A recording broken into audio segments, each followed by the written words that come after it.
ونصلي ونسلم على رسوله الكريم أما بعد فأعوذ بالله من الشيطان الرجيم بسم الله الرحمن الرحيم مولاي صل وسلم دائما أبدا على حبيبك خير خلق كلهم اللہ تبارک و تعالیٰ کا بے پایان لطف و کرم اور احسان عظیم ہے کہ جس نے ہمیں آج جمعۃ المبارک کی عظیم اور بابرکت محفل میں اکٹھی ہونے کی توفیق عطا فرمائی۔ سب سے بڑھ کر یہ کہ ہمیں دولت ایمان سے بہرمند فرمایا۔ ماہ ذی الحجہ ہے، پوری دنیا سے مسلمان ادائیگی حج کے لیے حرمین شریفین تشریف لے کے گئے ہوئے ہیں، اور جو احباب حج کے لیے گئے ہیں اللہ تبارک و تعالیٰ ان کے حج کو حج مبرور فرمائے۔ ہر صاحب استطاعت پر اس کی زندگی میں ایک مرتبہ حج کرنا فرض ہے، چاہے وہ مسلمان مرد ہے یا عورت ہے۔ اور جو صاحب استطاعت ہو اور پھر بھی حج نہ کرے، اس پہ آقا علیہ السلام نے وعید فرمائی ہے۔ حضرت مولا علی المرتضیٰ رضی اللہ تعالی عنہ اس روایت کو نقل فرماتے ہیں۔ آقا علیہ السلام نے ارشاد فرمایا کہ جو شخص سفر خرچ اور ایسی سواری پر قادر ہو جو اس کو بیت اللہ تک پہنچا دے اور اس کے باوجود وہ حج نہ کرے، آقا علیہ السلام فرماتے ہیں کہ اس پر کوئی حرج نہیں ہے کہ وہ یہودی ہو کر مرے یا نصرانی ہو کر مرے۔ تو دیکھیں کتنی سخت وعید ہے کہ اگر وہ صاحب استطاعت ہے، اس کے پاس خرچ بھی موجود ہے جو سفر کے دوران اس نے کرنا ہے، سواری کی سہولت بھی اس کے پاس موجود ہو، اور اس استطاعت کے باوجود وہ حج نہیں کرتا، تو حضور نے ارشاد فرمایا کہ اب وہ چاہے یہودی مرے یا نصرانی مرے۔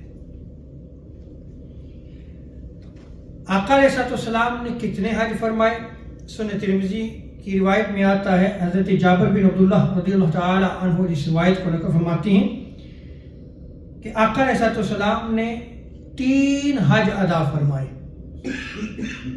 2 حج ہجرت سے پہلے اور 1 حج ہجرت کے بعد آقا علیہ السلام نے ادا فرمایا۔ اب جو صاحب استطاعت ہے اور جو حج کرنا چاہتا ہے اس کے لیے ایک اور چیز لازم ہے، اور وہ یہ ہے کہ جو وہ خرچ اس سفر مبارک میں کر رہا ہے وہ حلال ہونا چاہیے، اس کی آمدنی حلال ہونی چاہیے، اور اس حلال آمدنی سے وہ حج پہ جائے۔ اس لیے کہ اگر وہ سفر حج جو ہے اس کا جو سفر حج ہے وہ حرام پر مبنی ہے، تو وہ لبیک کہتا ہے لیکن اس کی لبیک کو قبول نہیں کیا جاتا، وہ دعا مانگتا ہے اس کی دعا کو قبول نہیں کیا جاتا۔ جیسا کہ حضرت ابو ہریرہ رضی اللہ تعالی عنہ اس روایت کو نقل فرماتے ہیں کہ آقا علیہ السلام نے ارشاد فرمایا کہ جب کوئی شخص حلال آمدنی سے حج کے لیے نکلتا ہے اور اپنا پیر اونٹ کی رکاب پر رکھتا ہے، یعنی اس وقت سواری وہی تھی اعلیٰ، وہ اپنا پاؤں اس رکاب پہ رکھتا ہے اور لبیک لبیک کے ساتھ ندا کرتا ہے، تو آسمان سے ندا آتی ہے لبیک و سعدیک، کہ تیری حاضری قبول ہوئی، تیری حاضری کو قبول کر لیا گیا۔ تو دیکھیں کہ حلال آمدنی سے وہ اپنی سواری پہ پہلا قدم رکھتا ہے تو اس کے لیے خوشخبری آ جاتی ہے آسمان سے کہ تیری حاضری کو قبول کر لیا گیا ہے، تیرا سفر خرچ حلال ہے، تیری سواری حلال ہے، اور تیرا حج مقبول ہے، اس کے حج کو قبول کر لیا جاتا ہے۔ اس لیے بحیثیت مسلمان جب ہم حج کے لیے جائیں تو وہ رزق، وہ روزی، وہ خرچ آپ کا حلال ہونا چاہیے، حلال ذریعے سے حج کے لیے جائیں۔ اور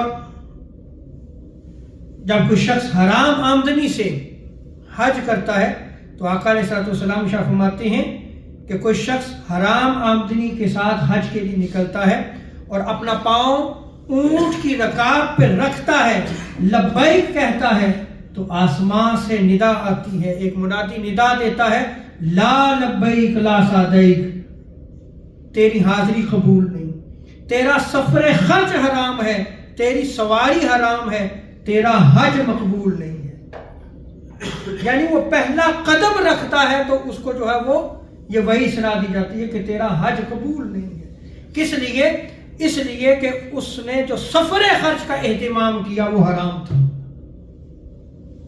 سو حج کے لیے جب آپ جائیں تو آپ کا سفر خرچ جو ہے وہ کیا ہونا چاہیے؟ حلال ہونا چاہیے، آپ کی آمدنی حلال ہونی چاہیے، اور اس حلال آمدنی سے آپ حج کے لیے اگر نکلتے ہیں تو آپ کے حج کو جو ہے وہ قبول کیا جاتا ہے، اور آپ سواری پہ پہلا قدم رکھتے ہیں تو آپ کو خوشخبری دے دی جاتی ہے۔ اور اسی طرح حج مبرور، اس کو حج مقبول بھی کہتے ہیں، اور جس کو حج مبرور میسر آ جائے، جس کا حج مبرور ہو جائے، تو اس کے لیے جنت ہے۔ جیسا کہ حضرت جابر رضی اللہ تعالیٰ عنہ بیان کرتے ہیں کہ حضور نے ارشاد فرمایا کہ حج مبرور کی جزا صرف جنت ہے۔ اب حج مبرور کیا ہے؟ حج مبرور یہ ہے کہ حج میں وہ کوئی گناہ نہ کرے، اس سے کوئی گناہ سرزد نہ ہوا ہو، وہ حج مبرور ہے۔ اور وہ حج مبرور ہے کہ جو وہ مناسک ادا کرتا ہے، مناسک حج میں وہ کوئی بھی غلطی نہیں کرتا، ایک غلطی بھی نہیں کرتا، نہ دم نہ صدقہ، ایک غلطی بھی نہیں کرتا، اس کا حج مبرور ہے۔ اور آقا علیہ الصلوۃ والسلام نے کیا ارشاد فرمایا کہ جو حج مبرور ہے اس کی جزا کیا ہے؟ جنت ہے۔ آپ سے پوچھا گیا یا رسول اللہ یہ بر، مبرور بر سے ہے، اس کا معنی کیا ہے؟ تو حضور علیہ الصلوۃ والسلام نے ارشاد فرمایا کھانا کھلانا اور اچھی باتیں کرنا۔ اب آپ دیکھیں کہ آج ہماری سوسائٹی میں کھانا کھلانا اور اچھی بات یہ ختم ہوتی چلی جا رہی ہے۔ جس کا مائنڈ جس طرف چل پڑتا ہے، جو اس کے ذہن میں آتا ہے وہ وہی بات کرنا شروع کر دیتا ہے۔ حالانکہ کیا ہے؟ اچھی بات کرنا، کھانا کھلانا نیکی میں سے آتا ہے، اور حج کے دوران بھی آپ اچھی بات کریں، کھانا کھلائیں، کوئی گناہ نہ کریں، کسی کو تنگ نہ کریں، تو آپ کا حج جو ہے وہ حج مبرور ہو جاتا ہے۔ اور اس میں اگر آپ ایک اور روایت ہے سیدنا ابو ہریرہ رضی اللہ تعالیٰ عنہ کی، بڑی قابل غور ہے، اس کو آپ سماعت کیجئے گا۔ حضرت ابو ہریرہ بیان کرتے ہیں کہ آقا علیہ الصلوۃ والسلام نے ارشاد فرمایا کہ جس نے اللہ تبارک و تعالیٰ کے لیے حج کیا اور شہوت امیز باتیں نہ کی، فلم یرفث ولم یفسق، کہ وہ شہوت امیز باتیں نہ کرے اور نہ ہی گناہ کرے، تو وہ جب حج کر کے واپس آتا ہے تو وہ اس طرح ہوتا ہے کہ جیسے کہ اس کی ماں نے اس کو جنم دیا تھا، اس طرح وہ پاک اور صاف ہوتا ہے۔ یعنی اس پر کوئی گناہ باقی نہیں رہ جاتا، اس کے سارے گناہ معاف ہو جاتے ہیں۔ دوران حج اس نے کیا کیا ہے؟ شہوت امیز بات نہیں کی اور کوئی بھی گناہ نہیں کیا۔ اس حدیث مبارکہ میں جو آقا علیہ السلام نے فرمایا لم یرفث، یرفث کے معنی آتا ہے جماع کرنا، یعنی ازدواجی عمل، بیوی کے ساتھ جو جماع کرنا یا جماع سے متعلق باتیں کرنا، اس سے پرہیز کرے حج کے دوران۔ اور دوسری چیز کیا ہے؟ ولم یفسق، فاسق، فسق اسی سے ہے۔ اور اس کا معنی کیا ہے؟ فسق کا معنی یہ ہے کہ اللہ کے حکم کو چھوڑ دینا، راہ حق سے منہ پھیر لینا اور اللہ تبارک و تعالیٰ کی اطاعت سے نکل جانا، یہ فسق ہے۔ جیسے اللہ تبارک و تعالیٰ نے شراب سے منع کیا، اب اگر کوئی شخص شراب پیتا ہے وہ اللہ کے حکم کو نہیں مانتا، وہ راہ حق کو چھوڑنے والا ہے، وہ فاسق ہے، وہ کیا ہے؟ فسق میں مبتلا ہو گیا۔ اسی طرح 5 دن میں نمازیں فرض کی گئی ہیں، جو نماز نہیں پڑھتا وہ فاسق ہے، وہ فسق کرتا ہے، کیونکہ وہ اللہ کی اطاعت نہیں کر رہا، اللہ کی اطاعت سے نکل جاتا ہے، راہ حق سے منہ پھیرنے والا ہے۔ تو دوران حج 2 چیزوں سے بچے۔ تو حضور نے کیا ارشاد فرمایا؟ وہ اس طرح واپس لوٹتا ہے جیسے اپنی ماں سے اسی دن پیدا ہوا، یعنی اس کے سارے گناہ معاف ہو جاتے ہیں۔ اسی لیے حافظ ابن حجر اسقلانی رحمۃ اللہ تعالی علیہ فتح الباری میں آپ فرماتے ہیں یعنی اس کا کوئی گناہ نہیں ہوگا، اس کے، اور اس کا ظاہر معنی یہی ہے کہ اس کے تمام صغائر اور کبائر کی مغفرت کر دی جائے گی، صغیرہ گناہ بھی معاف اور کبیرہ گناہ بھی معاف، اور گناہوں سے بری ہونے میں اس حال میں مشابہ ہو جائے گا کہ جیسے وہ اپنی ماں کے بطن سے پیدا ہوا تھا، جیسے اس وقت کوئی گناہ نہیں تھا، اسی طرح جب حج کر کے آتا ہے تو وہ گناہ سے بچتا ہے، شہوت امیز باتوں سے بچتا ہے، وہ اسی طرح پاک و صاف ہو جاتا ہے۔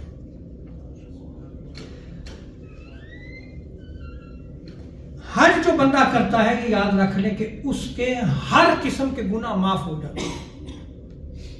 حج کی فضیلت دیکھیے، ہر قسم کے گناہ معاف ہو جاتے ہیں، لیکن گناہ سے بچے اور مناسک حج صحیح طریقے سے ادا کرے، اور جو حج کر رہا ہے اس میں ریا کا ذرہ برابر بھی شائبہ نہ ہو کہ لوگ مجھے حاجی کہیں گے، نہیں، اللہ کی رضا کے لیے، اور وہ جو سفر خرچ لے کے جا رہا وہ بھی حلال ہو۔ میں نے جیسے پہلے حدیث نقل کی کہ وہ اپنی سواری پہ پہلا قدم رکھتا ہے حلال آمدنی ہو تو اسی وقت اس کے حج کے مقبول ہونے کی خوشخبری اس کو دے دی جاتی ہے، آسمان سے ندا آتی ہے کہ تیرے حج کو قبول کر دیا گیا ہے۔ کیا ہے اس کا سفر خرچ؟ کیا ہے؟ حلال ہے، آمدنی حلال ہے، اور دوران حج کوئی گناہ نہیں کرتا، مناسک حج صحیح طریقے سے ادا کرتا ہے۔ حضرت طلحہ بن عبید اللہ وہ بیان کرتے ہیں کہ آقا علیہ الصلوۃ والسلام ارشاد فرماتے ہیں، اب یہ حج کی فضیلت میں دیکھیں کہ شیطان کس قدر مایوس ہوتا ہے۔ حضور ارشاد فرماتے ہیں کہ شیطان کسی دن اس سے زیادہ چھوٹا، اس سے زیادہ خیر سے دور، اس سے زیادہ حقیر اور اس سے زیادہ غضبناک نہیں دیکھا گیا جتنا وہ یوم عرفہ کو ہوتا ہے، اور اس کی وجہ یہ ہے کہ وہ دیکھتا ہے کہ اس دن اللہ تبارک و تعالیٰ کی رحمت نازل ہو رہی ہے اور اللہ تعالیٰ اپنے بندوں کے بڑے بڑے گناہ معاف فرما رہا ہے۔ وہ حج کا دن،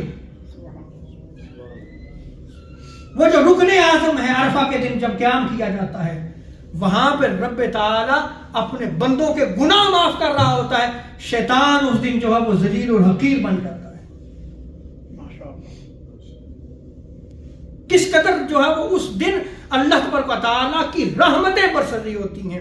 اور امام ذوالقرنی نے اس روایت کی شرح میں آپ فرماتے ہیں کہ اس کا معنی یہ ہے کہ شیطان رحمت نازل ہوتے ہوئے نہیں دیکھتا، بلکہ اس کا معنی یہ ہے کہ وہ یہ دیکھتا ہے کہ فرشتے اپنے ہاتھ پھیلا کے اللہ کے حضور جو حج کرنے کے لیے گئے ان کی مغفرت کی دعا کر رہے ہوتے ہیں۔ اللہ اکبر۔ عرفہ کے روز فرشتے آ کے ان بندوں کے لیے دعا کرتے ہیں کہ باری تعالیٰ یہ بندے تیری رضا کے لیے آئے ہیں، اپنے گناہوں کی بخشش و مغفرت کے لیے آئے ہیں، باری تعالیٰ تو ان کے گناہوں کو معاف فرما دے۔ اور اللہ تعالیٰ اس دن پھر جو حج کر رہے ہیں ان کے کبیرہ گناہوں کو معاف فرما دیتا ہے۔ اور اس دن شیطان غضبناک کیوں ہوتا ہے؟ وہ ملعون اس لیے غضبناک ہوتا ہے، وہ کہتا ہے میں 60 سال 70 سال میں ان پہ اتنی محنت کرتا رہا، میں ان کو راہ حق سے منحرف رکھتا رہا، اور راہ حق سے یہ منحرف رہے، میری بات پہ چلتے رہے، اور آج یہ اللہ کے حضور حاضر ہو کے اپنے گناہوں کی معافی مانگ رہے ہیں، رب تعالیٰ ان کو معاف فرما رہے ہیں، ایک لحظے میں معاف فرما رہا ہے، ایک لمحے میں جو ہے وہ معاف فرما رہا ہے۔ اللہ اکبر، اس کی رحمت دیکھیں۔ یوم عرفہ جو حج کے لیے جاتا ہے کتنی رحمتیں لے کے آتا ہے، اس کے گناہوں کو معاف کیا جا رہا ہے۔ اسی طرح موطا امام مالک کی روایت میں آتا ہے، ام المومنین حضرت عائشہ صدیقہ رضی اللہ تعالی عنہا وہ بیان فرماتی ہیں کہ یوم عرفہ سے زیادہ کسی دن بھی اللہ تبارک و تعالی دوزخ سے بندوں کو آزاد نہیں فرماتا، اور اللہ تبارک و تعالی اپنی رحمت کے ساتھ بندوں کے قریب ہوتا ہے۔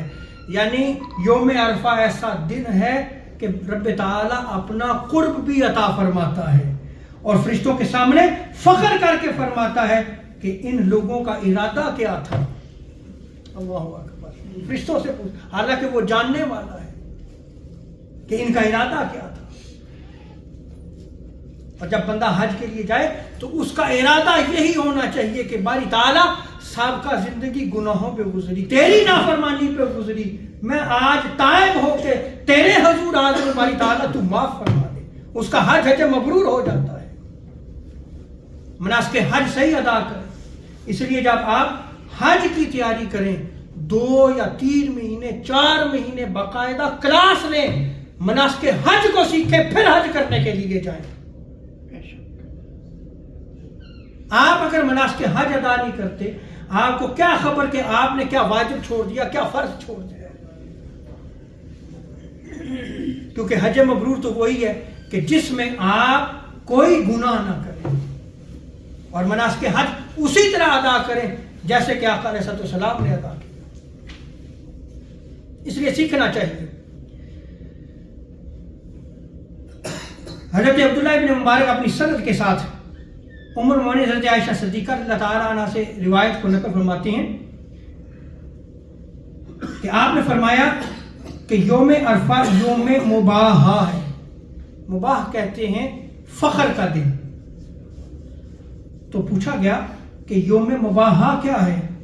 تو انہوں نے بیان کیا کہ اللہ تبارک و تعالی یوم عرفہ یعنی عرفہ کے دن آسمان دنیا پہ نازل ہوتا ہے، پھر فرشتوں کو بلاتا ہے اور فرماتا ہے میرے ان بندوں کو دیکھو، دیکھو ان کی طرف، دور دراز سے چل کے آئے ہیں، سفر کر کے آئے ہیں، غبار آلود ان کے بال ہیں، غبار ہے، ڈسٹ ہے ان کے بالوں پہ، اور میں نے ان کی طرف ایک عظیم رسول بھیجا، اس پر یہ ایمان لائے، میں نے انہیں ایک عظیم کتاب دی، اس پر یہ ایمان لائے، اور یہ بہت دور دراز راستوں سے چل کر میرے پاس آئے ہیں اور مجھ سے صرف ایک سوال کر رہے ہیں کہ میں ان کو دوزخ سے آزاد کر دوں۔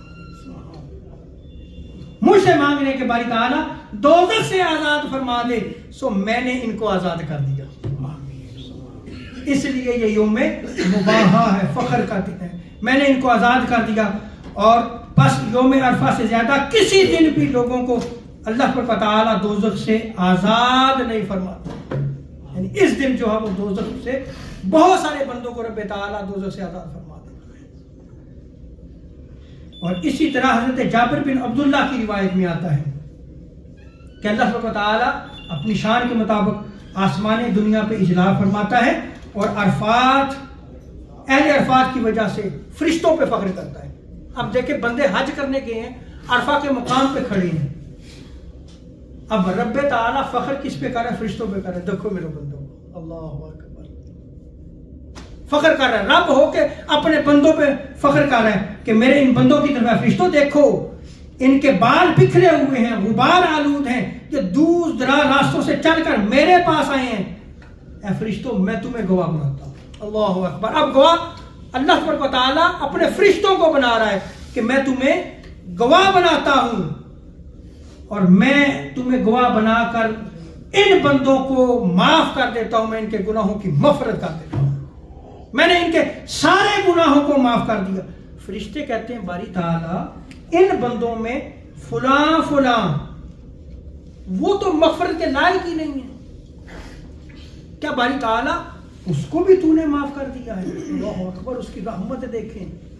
آج بعض لوگ کہتے ہیں جی وہ جی ساری زندگی جو ہے وہ اسی طرح جو ہے وہ اس کی گزری، حج کر کے آ گیا تو کیا اس نے جو ہے وہ کر لیا ہے؟ سنتے ہو اللہ کے بندو، خدا کا خوف کیا کرو، دین کے معاملے میں کبھی بھی جری نہ ہوں۔ آپ سوشل میڈیا دیکھیں، دین کے معاملے میں ہر شخص جو ہے وہ جری ہوتا ہے، ہر شخص جو ہے وہ مفتی بنا ہوتا ہے، اور ہر شخص کی طرف دیکھیں تو ایسے پتہ چلتا ہے کہ سارا دین کا علم اسی کے پاس ہے، باقی تو سارے جاہل ہیں۔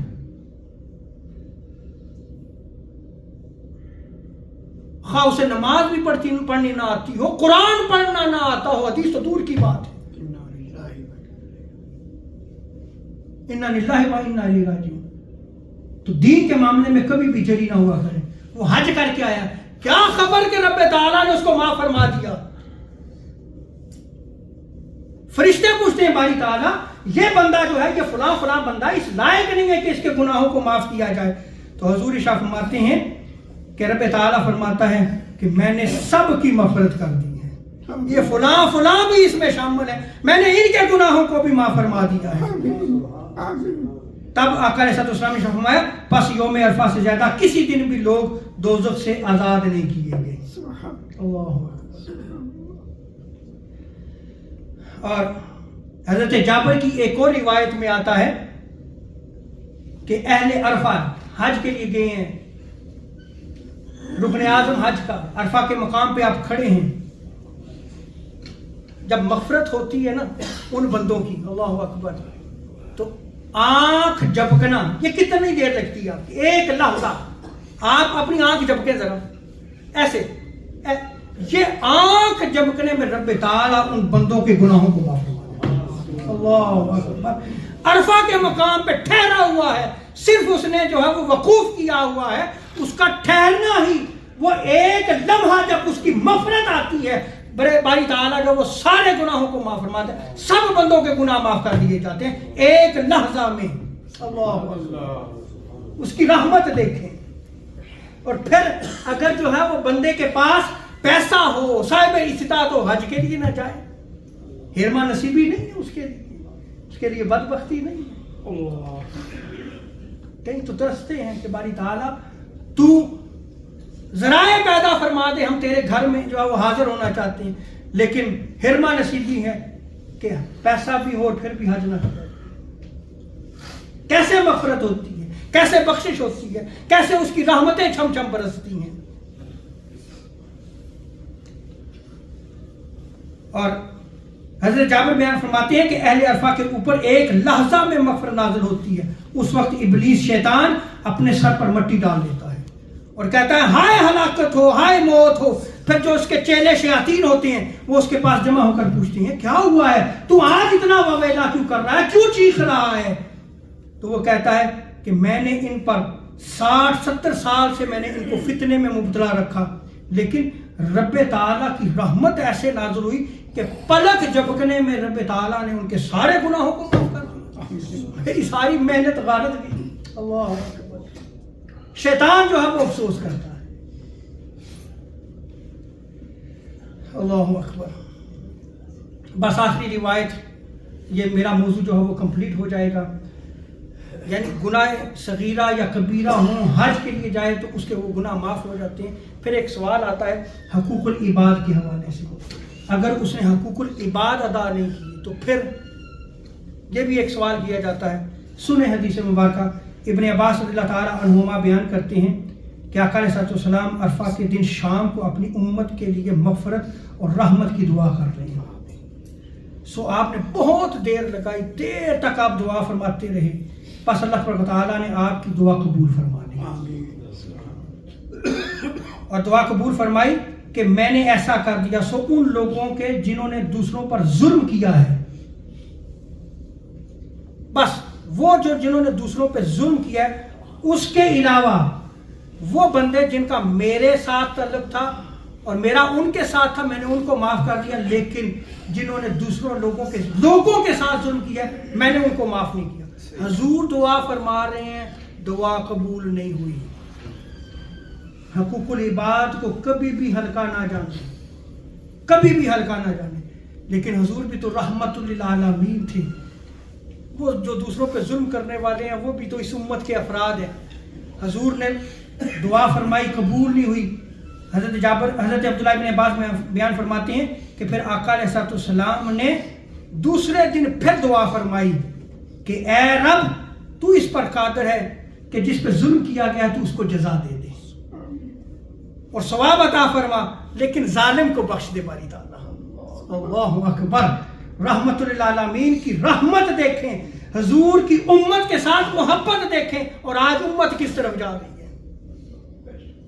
وہ گناہگار ہے، وہ ظالم ہے. حضور اللہ کے حضور دعا فرماتے باری تعالیٰ تو ظالم کی مغفرت فرما دے. تو اس شام کو اللہ تبارک و تعالیٰ نے دعا قبول نہیں فرمائی. جب دوسرے دن حضور نے دعا کو دہرایا تو آپ علیہ السلام کی دعا کو قبول فرما لیا گیا. آپ کی دعا کو قبول فرما لیا گیا. سو حقوق العباد میں کوتاہی بھی کرنے والا تھا تو یوم عرفہ میں جو ہے وہ اس کی بھی بخشش و مغفرت کر دی. یہ حضور کے وسیلے سے ہے. آج حضور کی امت کہاں کھڑی ہے یہ سوچیں آپ. بس میں یہاں پہ ختم کرتا ہوں، لیکن ایک بات کرنا ضروری سمجھتا ہوں. ایک ہوتا ہے فقہی اختلاف، امت میں ہمیشہ رہا ہے، وگرنہ 4 فقہ نہ بنتی. امام ابو حنیفہ سے ان کے شاگردوں نے اختلاف کیا، وہ حنفیت سے خارج نہیں ہوئے. اس کے بعد علماء ایک دوسرے سے اختلاف کرتے چلے آئے. 1400 سال میں تاریخ بڑی بڑی ہے. امام احمد رضا بریلوی رحمۃ اللہ تعالی علیہ نے فقہی اختلاف اپنے شیوخ سے کیے ہیں. لیکن جس صدی میں آج ہم زندگی بسر کر رہے ہیں، فقہی اختلاف میں بھی ہم دوسرے کو مسلمان نہیں سمجھتے. انا للہ و انا الیہ راجعون. تباہی و بربادی ہے. ہم سنیت سے خارج کر دیتے ہیں، ہم اہل سنت سے تعلق نہیں رکھنے دیتے. کس لیے؟ فقہی اختلاف کی وجہ سے. انا للہ و انا الیہ راجعون. اللہ تعالی امر کی توفیق عطا فرمائے.